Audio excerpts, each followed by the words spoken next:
니체의 위험한 삶과 마지막 유언. 니체는 힘의 의지를 통해 삶이 지속적으로 재구성되는 새로운 형태의 역사를 꿈꾸었다. 동시에 정치적인 것을 힘의 의지가 창출하는 강제 또는 지배와 동일시했다. 그에게는 이제 도덕도 정치도 그것들을 정당화시켜줄 객관적이고 중립적인 잣대를 갖지 못한다. 인간 의지 위 철학 여정에서 쇼펜하우어에게 가장 적극적으로 동조한 동반자는 니체였다. 1865년 고전 문헌학에 몰두한 학생이던 니체는 라이프치히의 헌책방에서 우연히 의지와 표상으로서의 세계를 구했고, 그 책은 니체의 삶을 완전히 뒤바꿔 놓았다. 니체는 보름 동안 그 책을 읽고 또 읽었고, 훗날 인간 의지와 예술을 통한 구원이란 쇼펜하우어의 생각을 자신의 철학으로 승화시켰다. 니체는 신은 없다. 즉 우리가 신에게 부여한 의미 이외에 어떤 본질적 의미도 갖지 못한다는 쇼펜하우어의 생각을 고스란히 물려받았다. 우리는 진리가 착각에 불과하다는 사실을 잊고 쇼펜하우어처럼 니체도 겉으로는 평탄한 삶을 살았다. 독실한 루터교 목사의 아들로 태어난 까닭의 니체는 어렸을 때 믿음이 깊은 순종적인 소년이었다. 성경 구절을 줄줄 암송하고 혼자서 찬송가를 흥얼대기도 했을 정도였다. 따라서 친구들은 그를 작은 목사라 불렀다. 훗날 신에게 사망 선고를 내리면서 명성을 얻은 철학자에게는 얄궂기만 한 별명이었다. 니체는 천재에 가까웠다. 24세에 고전 문헌학 교수가 되었고, 니체의 첫 책 비극의 탄생은 리하르트 바그너에게 큰 칭찬을 받았다. 세계에서 가장 유명하던 작곡가와 니체는 연령의 차이를 무시하고 한동안 절친한 친구로 지냈지만, 아마추어 피아니스트였고 직접 작곡까지 했던 니체가 바그너의 음악을 경멸하게 되면서 두 사람은 큰 싸움을 벌이고 결별하고 말았다. 니체의 학문적 경력은 건강이 나빠지면서 단명으로 끝났다. 편두통과 이질로 고생했고 보불전쟁에 위생병으로 참전한 1870년에는 디프테리아에 걸렸다. 또 1870년 말에는 창녀와 관계를 가져 매독에 걸렸고 매독균이 신경계통을 침범하면서 정신착란을 일으켜 훗날 그의 사망 원인이 되었다. 1879년 니체는 교수직을 사임하고 약간의 연금을 받았다. 그로부터 10년 후 광기가 발작하기 시작한 때부터 그는 건강을 회복하고 홀로 지내면서 글을 쓸 곳을 찾아 이탈리아 북부와 스위스의 알프스 지역을 돌아다녔다. 쇼펜하우어처럼 니체도 산악지대를 즐겨 걸어다녔다. 1881년 여름, 그는 스위스의 실스 마리아 마을에서 환상을 보았다. 한 예언자가 산에서 내려와 신이 죽음을 선포하고 인간이 그 자리를 대신할 때가 되었다고 인류에게 알려주는 환상이었다.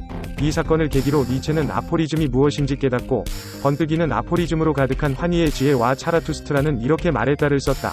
피와 아포리즘으로 글을 쓰는 사람이라면 누구도 읽혀지는 것에 그치지 않고 가슴에 새겨지기를 바란다. 산에서 지름길은 봉우리에서 봉우리까지이다. 하지만 그러려면 긴 다리를 가져야 한다.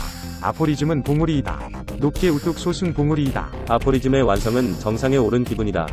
그러나 니체는 종종 두 발을 쭉 뻗어 봉우리에서 봉우리로 건너뛰려 한다. 그의 모든 책에서 특히 차라투스트라는 이렇게 말했다 해서 니체는 과장을 서슴지 않았다. 찬란한 빛이 폭발하듯이 그의 생각을 쏟아낸다. 그 때문에 그의 아포리즘은 가장자리까지 빨갛게 변하고 때로는 자줏빛 섬관까지 내뿜는다. 환희의 지혜에서 니체는 물불을 가리지 않는 홀령을 자처했다. 실제로 니체는 19세기 철학의 스턴트맨이었다. 그는 앞뒤를 가리지 않고 생각을 전개했고 생각의 끈을 방해하는 것이면 깨뜨리고 태워버렸다. 철학을 향한 열정에서 니체에 필적할 만한 사람은 없었다. 그래도 언젠가 그를 비판할 철학자를 예측이라도 한 듯이 그의 길을 따르지 않는 사람들을 처리할 비법까지 남겨두었다.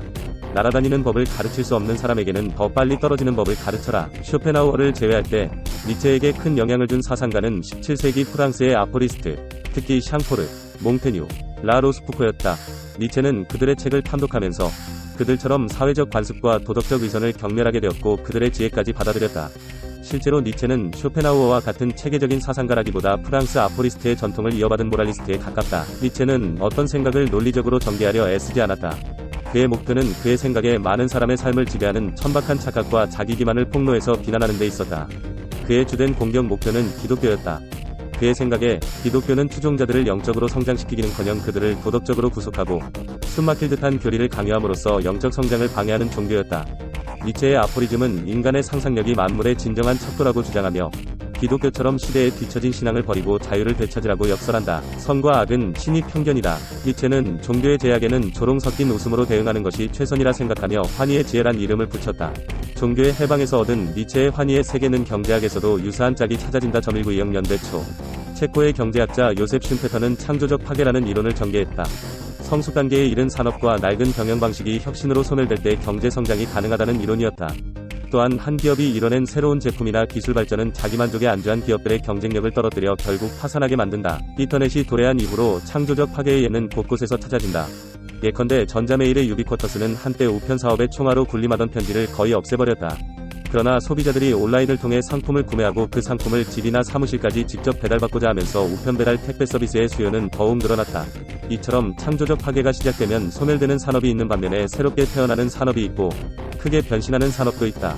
슌페터의 주장에 따르면 기업가만이 관습적인 비즈니스 모델에 도전하며 현상을 과감히 타파하기 때문에 기업가가 경제 성장의 주역이다. 이런 점에서 니체는 상상세계의 기업가였다. 그는 인간만이 진리의 중재자라는 혁신적인 주장을 내세웠다. 새로운 차원에서 영적인 성장과 예술의 발전을 이뤄내기 위해서는 낡은 믿음을 철저히 타파해야만 한다고 생각했다. 오직 창조한 사람만이 사라지게 할 수 있다. 니체는 이렇게 내던져버린 우상의 자리에 개인을 두었다. 그는 장벽을 허물어뜨리고 금기를 짓밟아 버렸으며 덧없는 희망을 갈갈이 찢어버렸다. 니체는 우리가 개인적 한계를 시험하고 초월하려 할 때 사회의 지평도 확대되고 풍요로워진다고 믿었다. 문명사회들이 혁신하며 발전해온 과정도 마찬가지였다. 이처럼 자아를 중심에 둔 새로운 종교에서 가장 큰 죄는 자기만족이었고 단 하나의 계명은 너 자신을 위해 생각하라 였다. 우리가 영원히 학생의 굴레에서 벗어나지 못한다면 안타깝지만 선생에게 보복해야 한다. 니체의 건강은 1870년대 말부터 악화되기 시작했다. 죽기 전 10년 동안 1879년에서 1889년에는 책을 쓰는 것 외에는 삶에 어떠한 흥미도 느끼지 못했다. 이 기간 동안 그는 중병에 시달렸고 시력도 거의 잃었으며 몇몇 사람을 제외하고는 아무와도 접촉하지 않았다. 니체는 매독말기 환자였다. 처음에는 심한 환각에 시달렸다. 그는 자신이 독일 제국 황제이며 비스마르크 총리가 자신을 감금했다고 주장했다. 이러한 환각 증세는 자주 극도의 흥분 상태로 이어졌다. 그는 온갖 진통제에 의지하며 고통을 조금이라도 줄여보려 애썼다. 니체의 정신이 정상적이었던 마지막 해인 1888년은 생산적인 해로 바그너의 타락을 출판했고 우상의 황혼, 반 그리스도, 니체 대 바그너, 이 사람을 보라 등을 썼다. 그러나 1889년 1월 토리노에서 혼절했고 독일에 있는 가족의 품으로 옮겨졌다. 얄궂게도 정신착란증이 그에게 커다란 명성을 안겨주었다. 그가 온전한 정신일 때는 멀게만 느껴지던 화려한 명성을 말이다. 니체의 누이인 엘리자베스가 저작권을 물려받았고 오빠에게 하얀 수의를 입혀 미친 예언자의 모습으로 관광객들을 맞았다. 그리고 그때까지 전혀 팔리지 않던 니체의 책들은 서점에서 날개 돋친 듯 팔려나갔다. 니체의 아포리즘은 철학의 언저리에서 울부짖는 절규라 할 수 있다. 니체는 우리가 소중히 간직하던 믿음에 도전하는 자세를 격찬한 반면에 그런 도전 정신을 억누르는 관습을 격렬하게 비난했다. 그의 아포리즘은 우리에게 창조적 파괴를 통해 스스로 법이 되라고 부르짖는다. 존재론적 삶에서 가장 보람있는 결실과 기쁨을 거둬들이는 비결은 위험한 삶을 사는 것이다. 베수비오 산에 당신의 도시를 건설하라. 당신의 배를 지도에 없는 바다로 띄워라. 당신 동료들과, 아니 당신 자신과도 처절한 전쟁을 벌여라. 니체의 마지막 유언은 나는 신이다. 난 벌을 받고 인간 세계로 내려왔던 것이다. 라는 황당한 말로 전해진다.